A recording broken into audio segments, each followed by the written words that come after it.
우리가 신앙생활을 이렇게 하기로 마음 먹고 또 큰맘 먹고 이렇게 성경을 이렇게 보려고 할 때 이제 신약 성경을 꺼내서 마태복음부터 이제 꺼내 읽지요. 그럴 때마다 우리가 좀 난관에 부딪히는데 바로 우리가 오늘 읽은 마태복음 1장 족보 때문이지요. 누가 누구를 낳고 누가 누구를 낳고 별 관심도 없는 이야기가 끝도 없이 이어지니 재미도 없고 잘 읽혀지지도 않습니다. 누가 봐도 재미없고 지루한 이 족보 이야기인데 마태는 왜 복음이라고 하면서 복음을 이야기한다고 하면서 이렇게 재미없고 지루한 족보 이야기를 먼저 들려주는 걸까요? 제가 족보에 관한 이 말씀을 준비하다가 친구 목사님이 이 파주에 새로 생긴 국립민속박물관이 있다.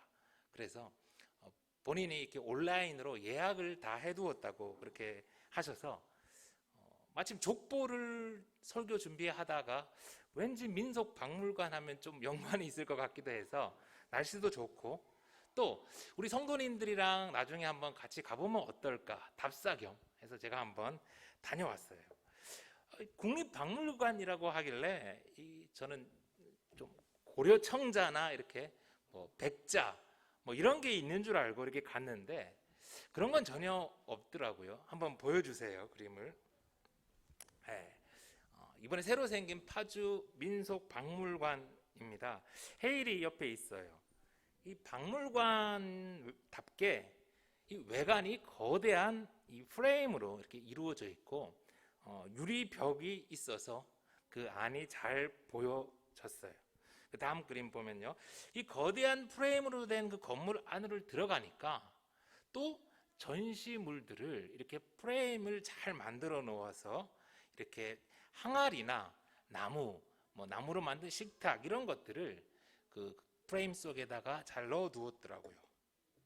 한 1시간 정도면 한 바퀴 다 돌고 나올 수 있었는데 박물관을 돌고 나오면서 그런 생각이 들었어요.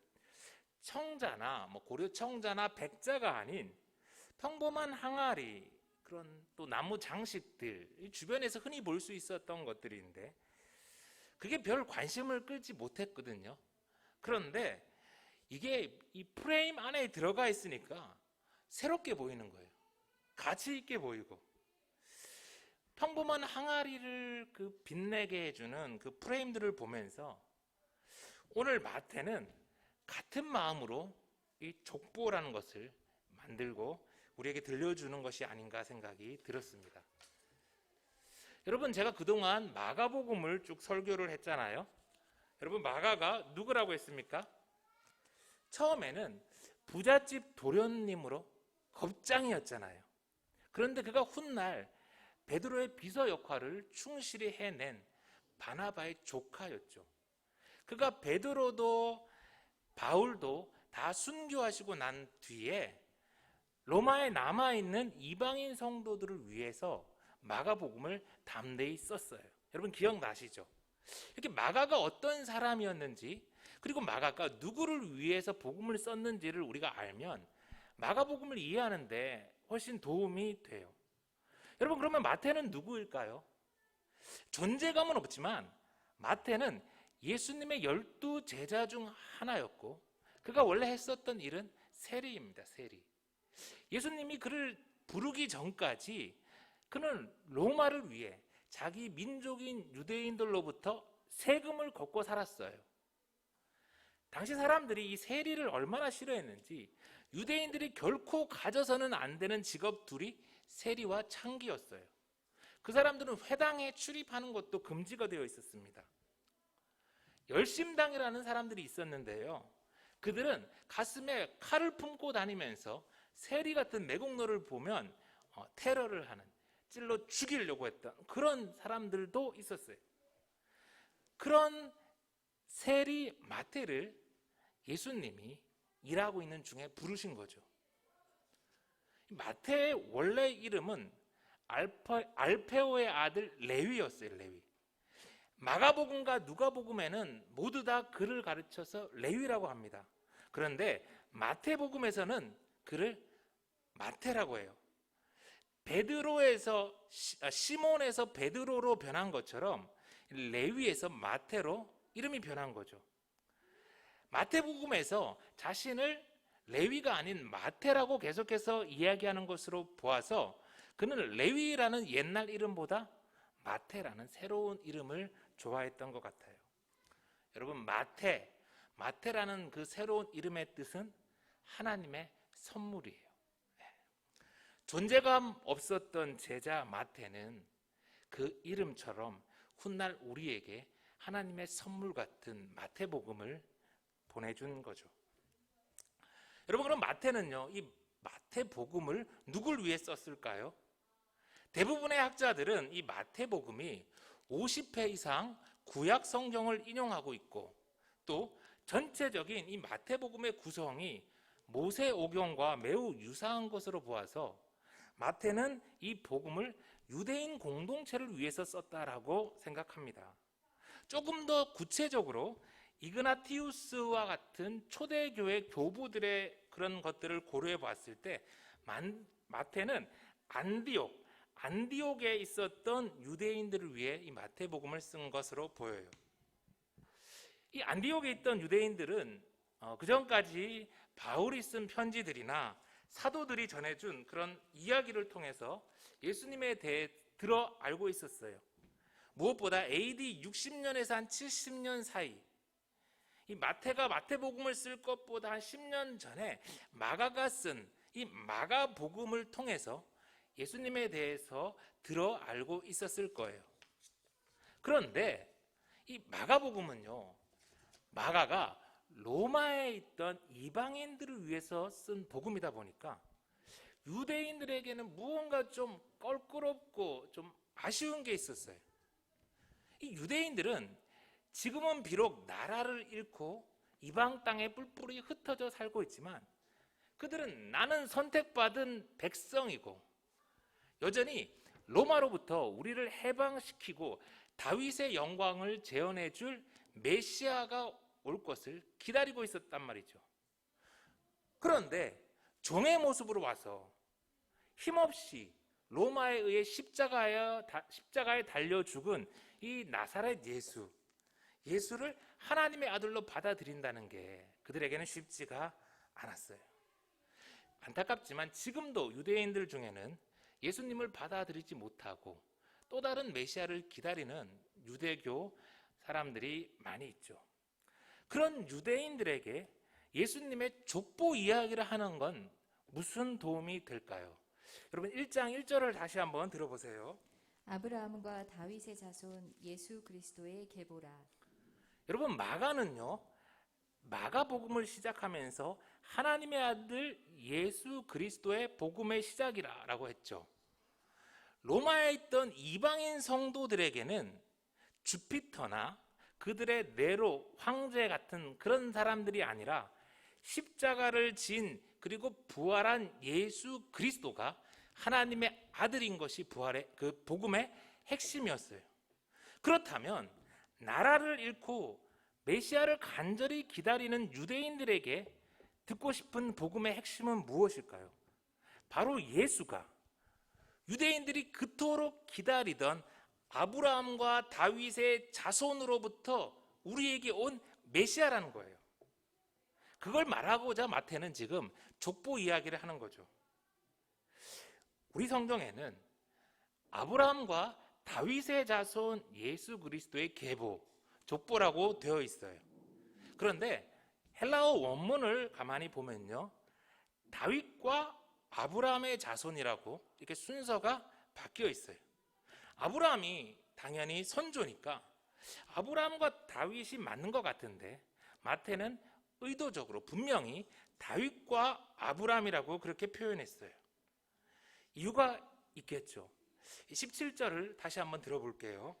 그런즉 모든 대수가 아브라함부터 다윗까지 14대요 다윗부터 바벨론으로 사로잡혀 갈 때까지 14대요 바벨론으로 사로잡혀 간 후부터 그리스도까지 14대더라.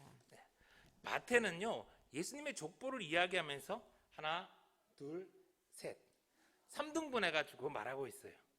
아브라함부터 다윗까지 14대, 다윗부터 바벨론까지 14대, 바벨론부터 예수님까지 14대.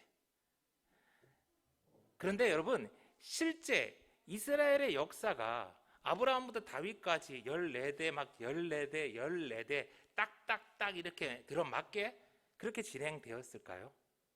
아니에요. 아브라함부터 다윗까지는 대략 1000년의 역사입니다.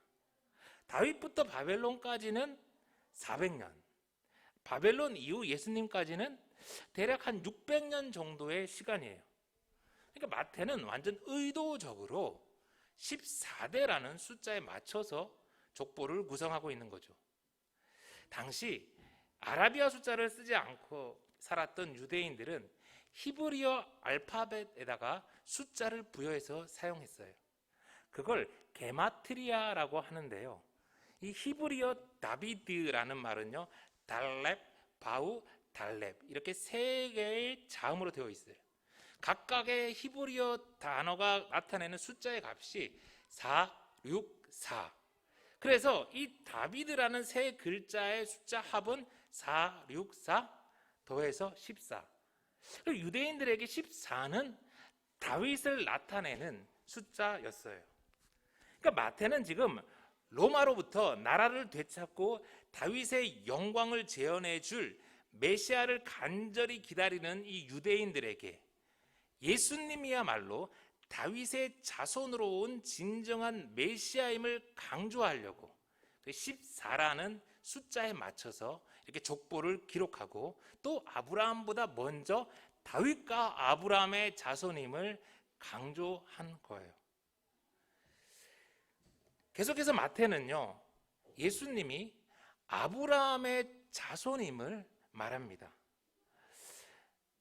예수님이 다윗의 자손임을 강조한 것은 알겠어요. 그런데 여러분, 유대인들은요 모두가 다 아브라함의 자손이잖아요. 마태는 왜 굳이 예수님이 아브라함의 자손임을 족보 속에서 강조할까요? 창세기 13장 15절 16절의 말씀을 한번 들어볼게요. 보이는 땅을 내가 너와 네 자손에게 주리니 영원히 이르리라. 내가 네 자손의 땅의 티끌 같게 하리니 사람이 땅의 티끌을 능히 셀 수 있을진데 네 자손도 세리라. 룻이 아브라함을 떠난 후에 하나님이 아브라함에게 보이는 땅을 다 너와 내 자손에게 영원히 주리라 이렇게 약속하셨던 유명한 말씀입니다. 이 약속 때문에 아브라함의 후손인 이스라엘 백성들은 자신들을 선민이라 여기면서 다윗의 나라는 영원히 망하지 않을 것을 믿고 있었어요. 여러분, 그런데 어떻게 되었습니까? 다윗의 나라는 얼마 가지 못하고 망해버렸잖아요. 좀 지나서 다시 괜찮아지는가 싶었는데 로마에 의해서 또 망하잖아요.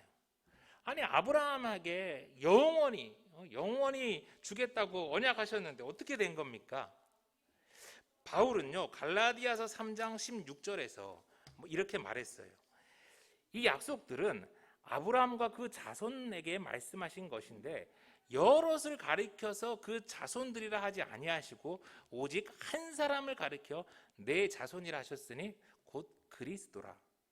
지금 창세기 13장에서 하나님이 말씀하신 그 자손은 아브라함의 육신적인 자손 이스라엘 민족을 말하는 것이 아니라 예수 그리스도를 말하는 거였어요. 이스라엘은 자기들이 아브라함의 자손이니까 하나님이 주신 그 약속이 영원하리라 생각했지만 그게 아니었어요. 하나님은 오직 한 사람 예수 그리스도를 통해 하나님의 백성된 교회, 하나님의 새로운 백성이 땅에 티끌같이 많아지겠다 하는 언약 약속인 것이죠. 비록 지금은 나라가 망하고 뿔뿔이 흩어져 있지만 유대인들도 예수 그리스도를 믿고 하나님의 백성이 된다면 하나님이 아브라함에게 주셨던 그 언약이 여전히 유효하다는 것을 마태는 말하고 있는 거예요. 마태는 이렇게 족보라는 이 프레임을 통해서 유대인들에게 다윗과 아브라함의 자손 예수님이 우리가 그토록 간절히 기다리는 메시아임을 전했어요. 정말 마태는 유대인들에게 그리고 오늘 우리에게 하나님의 멋진 선물, 복음을 선물한 거죠. 그런데 이 족보가요, 그래도 지루하잖아요. 이 많은 사람의 이름이 나오는데 순전히 낳고 낳은 그런 이야기밖에 없는데, 그래도 족보라면 그 생전에 누구가 뭐 어떤 벼슬을 했고 또 어떤 업적을 좀 이루었는지 이런 게 이렇게 좀 적혀 있으면 좋을 것 같은데 그런 내용들이 전혀 없습니다. 딱 한 경우 6절에 보니까 이새는 다윗 왕을 낳으니라. 다윗은 우리아의 아내에게서 솔로몬을 낳고, 딱 한 군데 여기만 다윗을 왕이라고 강조해요. 이 부분도 예수님이 다윗 왕의 자손임을 강조하기 위해서 이제 그렇게 한 것이고, 여기를 제외하면 전부 다 그냥 누가 누구를 낳고 그냥 이름만 나오죠. 여러분, 지금 마태가 왜 무슨 말을 하려는 걸까요? 이 족보라는, 예수님의 족보라는 이 프레임 속에 고려청자 같은 건 없다는 거예요. 하나님의 아들 예수가 다윗과 아브라함의 자손으로 이 땅에 오셨지만 예수님이 이 땅에 오시는데 뭐 엄청난 결정적인 기여를 한 빛나는 스타는 없다는 것이죠. 의인도 악인도 왕도 포로로 이름 없이 살다 간 그 누군가도 다 똑같이 하나님이 만드신 그 프레임 속에서 한 칸을 채우다 갔다라는 거예요. 하나님의 아들 예수 그리스도가 이 땅에 오심은 인간 누군가 때문이 아니라 전적인 하나님의 주권이었다는 거죠. 더 놀라운 사실은요, 마태는 이 프레임 속에 아주 특별한 이름들을 좀 끼워 넣고 있어요. 3절을 볼게요. 유다는 다말에게서 베레스와 세라를 낳고. 계속해서 누가 누구를 낳았다라고 이야기하다가 마태는 갑자기 유다는 다말에게서 베레스와 세라를 낳았다 해요. 여러분, 다말이 누구입니까? 다말은 유다의 며느리였어요. 시아버지가 며느리에게서 베레스를 낳았다. 그걸 강조하기 위해 마태는 지금 유다가 다말에게서 베레스를 낳았다라고 말하는 거예요. 다시 5절을 볼게요. 살몬은 라합에게서 보아스를 낳고 보아스는 룻에게서 오벳을 낳고. 살몬은 라합에게서 보아스를 낳았어요. 여러분, 라합은 누구입니까? 여호수아와 이스라엘 백성들이 여리고성을 무너뜨릴 때 그 여리고성에 살고 있었던 성매매 여성이었어요. 계속해서 보아스는 룻에게서 오벳을 낳았어요. 룻은 또 누구입니까? 이스라엘 백성들이 그토록 경멸하던 이방 모압 여인이었어요. 지금 마태는요, 예수님의 족보 이 중간중간에 도저히 부끄러워서 넣기 어려운, 숨기고 싶은 그 여인들의 이름을 넣고 있는 거예요. 그리고 그녀들을 통해서 하나님은 예수님의 족보를 이어갔음을 말하고 있어요. 이제 6절을 볼게요. 6절. 이새는 다윗 왕을 낳으니라. 다윗은 우리아의 아내에게서 솔로몬을 낳고. 그리고 그 족보의 절정에 이르러 이스라엘이 그렇게 높이 여기고 좋아하는 다윗 왕조차 우리아의 아내에게서 솔로몬을 낳았다라고 해요. 우리아의 아내는 또 누구입니까? 우리가 잘 아는 밧세바잖아요. 밧세바. 그러면 그냥 밧세바라고 있으면 될 것을 마태는 굳이 밧세바라 쓰지 않고 우리아의 아내, 그에게서 솔로몬을 낳았다라고 하면서 다윗이 남의 아내, 그 우리아의 아내를 빼앗았다. 그래서 솔로몬을 낳았다는 것을 강조하는 거예요. 이렇게 부도덕하고 부끄러운 가문의 이야기는 마침내 예수님의 어머니에 이르러 절정에 이르게 되죠. 여러분, 16절입니다. 야곱은 마리아의 남편 요셉을 낳았으니 마리아에게서 그리스도라 칭하는 예수가 나시니라. 며느리, 성매매 여성, 경멸하는 이방 여인, 그리고 우리아라는 남의 아내, 마지막 처녀까지, 그렇게 예수님의 족보는 이어졌다는 거예요. 예수님의 족보인 걸 모르고 우리가 이 이야기를 들으면 이건 뭐 아침 드라마에서나 나오는 막장의 소재이죠.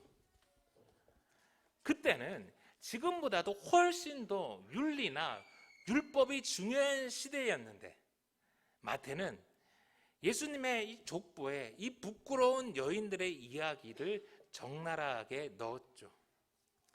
남자들의 이름 중에 예수님이 이 땅에 오시는데 크게 이바지한 고려청자 같은 빛나는 인물이 없는 것처럼 하나 자랑할 것 없는 흠 많고 부끄러운 여인들을 통해서 또한 예수님은 이 땅에 오셨다는 거예요. 여러분, 마태는 예수님의 부름을 받기 전까지 이스라엘의 고열을 빼먹고 살던 매국노 세리였어요. 그랬는데 이제 그가 변했고 유대인들에게 예수님을 전하기 위해서 복음을 쓰고 자료를 준비하는 가운데 족보에 있는 흠 많은 여인들 속에서 자기의 모습을 발견한 거죠. 하나님이 그녀들을 통해서 예수님의 족보를 이어가셨듯 이제 하나님은 아무도 사람 취급해주지 않던 나 같은 죄인을 부르시고 예수 그리스도의 제자로 하나님 나라를 위해 쓰셨다는 거예요. 사랑하는 성도 여러분, 족보의 수많은 이름들 속에 유명한 자도 있고 무명한 자도 있었습니다. 너무 부끄러워서 감추고 싶은 그런 사람들도 있었죠. 그러나 하나님은 세상의 평판과 상관없이 그들이 하나님의 부름에 순종할 때 그들을 예수님의 족보에 들어가게 하셨어요.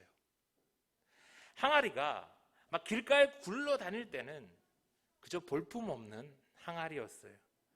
그러나 그 항아리가 잘 씻겨져 잘 짜여진 박물관 프레임 속에 들어가니까 그 항아리는 이전의 항아리가 아니었어요. 민속박물관에 고려청자는 없었습니다. 그러나 항아리들이 멋진 프레임 속에서 아름다운 박물관을 이루고 있었죠. 하나님 나라에 스타 목사, 스타 성도, 스타 교회는 없습니다. 스타가 있다면 오직 예수 그리스도 뿐이시죠. 하나님은 우리를 위해 하나님 나라를 멋지게 만드셨습니다. 그리고 그 아름다운 나라에 합당한 예수 그리스도의 족보로 우리를 부르십니다. 이 땅에서 비록 길가에 흔한 항아리 같을지라도 우리가 예수 그리스도 안에 있다면 우리도 영원히 천국에서 빛날 것입니다. 마태는 예수님 공생에 내내 존재감 없었고 결정적인 순간 예수님이 잡힐 때도 도망갔어요. 그러나 마태는 변했고 하나님의 선물이라는 그 이름대로 멋지게 살았습니다. 이제 마태를 부르시고 새롭게 하신 주님이 저와 여러분을 부르십니다. 흠만은 우리 과거를 나무라기 위해서가 아니라 나의 족보 안에 들어와 예수의 제자로 살라 우리를 부르십니다. 이제 저와 여러분이 마태와 같이 복음을 필요로 한 또 누군가에게 하나님의 선물 같은 인생 되길 간절히 소망합니다.